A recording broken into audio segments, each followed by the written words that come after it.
ৰাইজে আদৰি লোৱা নাই নেকি বিয়লিৰ বৃন্দাবন? বন্ধ হ'ব নেকি কে মোহনৰ নতুন ধাৰাবাহিক বিয়লিৰ বৃন্দাবন?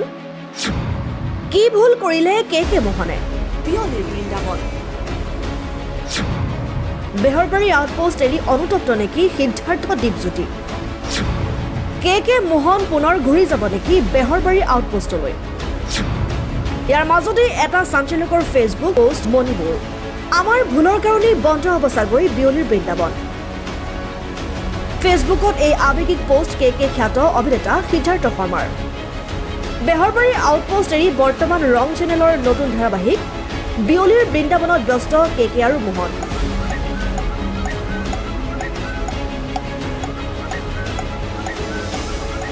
কিন্তু বেহৰবাৰী আউটপোষ্ট এৰি সুখী নহয় চাগে সিদ্ধাৰ্থ শৰ্মাৰো দীপজ্যোতিকেও।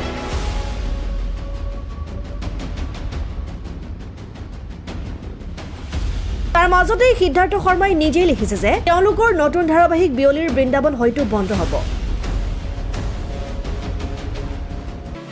অভিনেতাগৰাকীৰ এই আৱেগিক ফেচবুক পোষ্টৰ মাজতেই বেহৰবাৰী আউটপোষ্টৰ মণিবৰ আন এটা চাঞ্চল্যকৰ ফেচবুক পোষ্ট। মণিবয়ে ফেচবুকত লিখিছে, সময় নিজকে অহংকাৰত পুত গৈ দম্ভালি মাৰি বৰগছৰ লগত তুলনা কৰি আনক ৰঘুমলাৰ লগত মিলোৱাজনক মোৰ তৰফৰ পৰা সমবেদনা। আমি মাটিৰ মানুহ মাটিতে আছো, অহংকাৰী হ'ব নোৱাৰিলো, বিক্ৰী যাব নোৱাৰিম, কাৰণ মোৰ বাবে ৰাইজেই সকলো। যি দিছে যি পাইছো ৰাইজৰ বাবেই পাইছো। ৰাইজক দুখ দি দৰ্শক নথকা ভাওনাত ভাৱৰীয়া হ'ব মন নাইও, আকৌ কওঁ সময় বৰ নিষ্ঠুৰ। পিছে কাক খোজ মাৰিবলৈ মণিবয়ে সামাজিক মাধ্যমত দিলে এই পোষ্ট? কাৰ প্ৰতি উজাৰিলে সুখ? কোনে মণিবক দম্ভালি মাৰিছিল? কোনে ৰঘুমলাৰ লগত মণিবক তুলনা কৰিছিল? এই পোষ্টৰ পাছতে উত্থাপন হৈছে এনেবোৰ প্ৰশ্ন। News desk report, life time.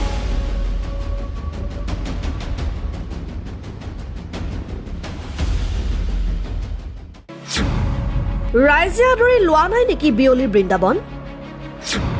বন্ধ হ'ব নেকি কে মোহনৰ নতুন ধাৰাবাহিক বিয়লিৰ বৃন্দাবন? কি ভুল কৰিলে কে মোহনে? বিয়লিৰ বৃন্দাবন। বেহৰবাৰী আউটপোষ্ট এৰি অনুতপ্ত নেকি সিদ্ধাৰ্থ দীপজ্যোতি? কে মোহন পুনৰ ঘূৰি যাব নেকি বেহৰবাৰী আউটপোষ্টলৈ? ইয়াৰ মাজতেই এটা চাঞ্চল্যকৰ ফেচবুক পোষ্ট মণিপুৰ। আমাৰ ভুলৰ কাৰণেই বন্ধ হ'ব চাগৈ বিয়লিৰ বৃন্দাবন। ফেচবুকত এই আৱেগিক পোষ্ট কে খ্যাত অভিনেতা সিদ্ধাৰ্থ শৰ্মাৰ। বেহৰবাৰী আউটপোষ্ট এৰি বৰ্তমান ৰং চেনেলৰ নতুন ধাৰাবাহিক বিয়লিৰ বৃন্দাবনত ব্যস্ত কে আৰু মোহন।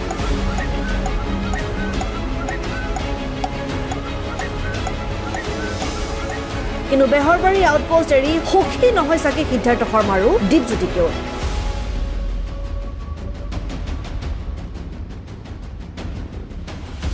তাৰ মাজতেই সিদ্ধাৰ্থ শৰ্মাই নিজেই লিখিছে যে তেওঁলোকৰ নতুন ধাৰাবাহিক বিয়লিৰ বৃন্দাবন হয়তো বন্ধ হ'ব।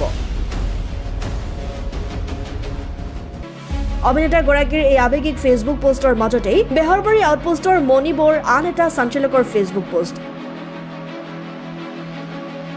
মণিবয়ে ফেচবুকত লিখিছে, সময় নিজকে অহংকাৰত পুত গৈ দম্ভালি মাৰি বৰগছৰ লগত তুলনা কৰি আনক ৰঘুমলাৰ লগত মিলোৱাজনক মোৰ তৰফৰ পৰা সমবেদনা। আমি মাটিৰ মানুহ মাটিতে আছো, অহংকাৰী হ'ব নোৱাৰিলো, বিক্ৰী যাব নোৱাৰিম, কাৰণ মোৰ বাবে ৰাইজেই সকলো। যি দিছে যি পাইছো ৰাইজৰ বাবেই পাইছো।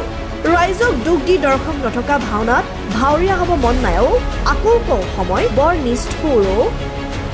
পিছে কাক খোজ মাৰিবলৈ মণিবয়ে সামাজিক মাধ্যমত দিলে এই পোষ্ট? কাৰ প্ৰতি উজাৰিলে সুখ? কোনে মণিবক দম্ভালি মাৰিছিল? কোনে ৰঘুমলাৰ লগত মণিবক তুলনা কৰিছিল? এই পোষ্টৰ পাছতে উত্থাপন হৈছে এনেবোৰ প্ৰশ্ন। News desk report, life time.